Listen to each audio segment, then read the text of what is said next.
Welcome back guys to another Zero DTE video, and today Ernie's going to be talking about scaling the 10% rule, so make sure you stay tuned. If you're interested in becoming a pro trader, check out the link in the description where you can find Ernie's education platform.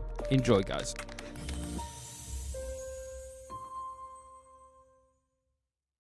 The reason why I settled on that 10% debit rule, first of all, it is something that these pro traders have been doing for decades. There's a reason why they came to that. It's like evolution, right? They came to that number over millions of trades. They're doing it for a reason, in the same way evolution works in its mysterious ways, but it gets there through countless generations of change. They got to that for a reason. And after I started to adopt that, I started to understand what that reasoning was. But I found that 10% wasn't necessarily the limit. You could go much lower. You could go down to 5%. But when you go higher, that's when things start tearing apart. That's when volatility of your return starts exploding and drawdowns start being less manageable. Okay, And how do you scale it as you have conviction? Is it like you put in two positions, or how are you manifesting that? how do I scale it? Yeah, if you have conviction on as you get bigger, your account gets larger and you want to put up more. How do you do that? Yeah, mostly with just more contracts. Depends on what level of scaling that you're talking about. There's a lot of ways you can scale. You can also put on different asset types too that are mixed if you want to get fine-grained scaling. What levels of scaling are we talking about? Are we talking about going from 10,000 to 50,000 to 100,000? Or are we talking about going from 10,000 to a million? Let's say you start off with a $10,000 account, you start building it up, and you're up to, let's say, 20,000, and you go, okay, I'm doing this every day.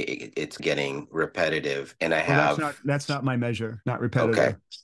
got it. My actual measure is the average drawdown, my average Okay, level of drawdown. And so I'm constantly monitoring that and the volatility okay, of my returns. I want to make okay. sure that before I scale that everything is totally under control. And so that when I scale, I'm going to expect an explosion in the amount of volatility relative to what I had. It won't be a lot of volatility from anybody else's point of view, but from my point of view, it would be a lot. Twice as much volatility is a lot more volatility in your returns. But Right. someone else that might be experiencing that amount of volatility would say, that's nothing. That's milquetoast. But for me, it's a lot. And so now I need to manage that until I can whittle that down to a lower average volatility. And then when I get there, then I'm ready to scale again. Because what will happen is that my account will grow, and then the average size of my positions as a percent of that account will start diminishing. If you can keep everything steady, is what will also reduce your volatility. But when someone comes in and says, hey, how about trading 1 to 4 and in 3 weeks out, I'm like, yeah, can you show me the strategy and how you actually control that volatility? What is your drawdown? What is the volatility of your returns? What does the pattern of your return distribution look like? Is that something that I can handle? Let me see what that is. They say, well, I made $1,000 last week. Okay.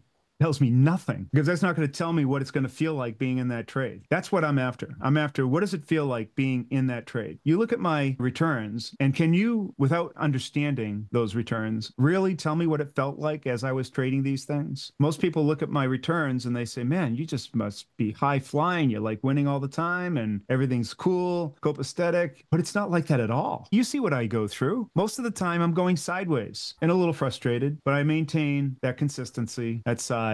My account never really varies, stays within that 2-3% drawdown.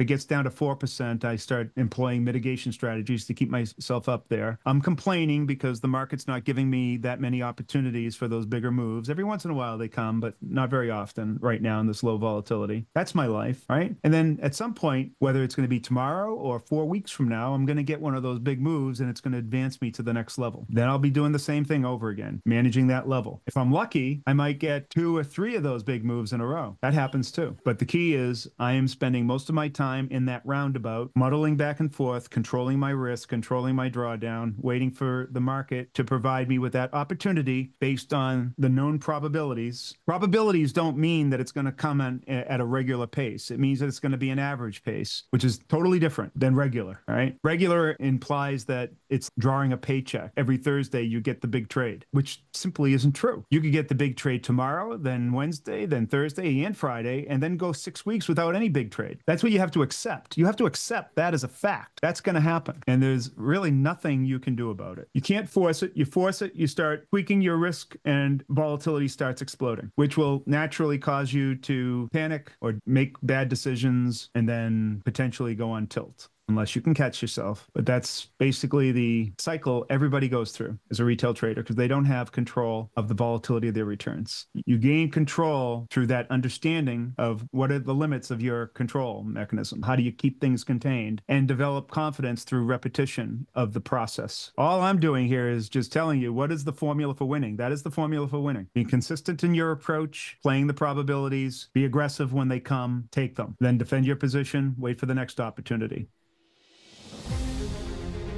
Thanks for watching, guys. I hope you enjoyed the video, and if you did, make sure you hit that subscribe button and hit the like button below. If there's any questions that you might have for Coach Ernie, make sure you leave them in the comment section. Thanks, guys.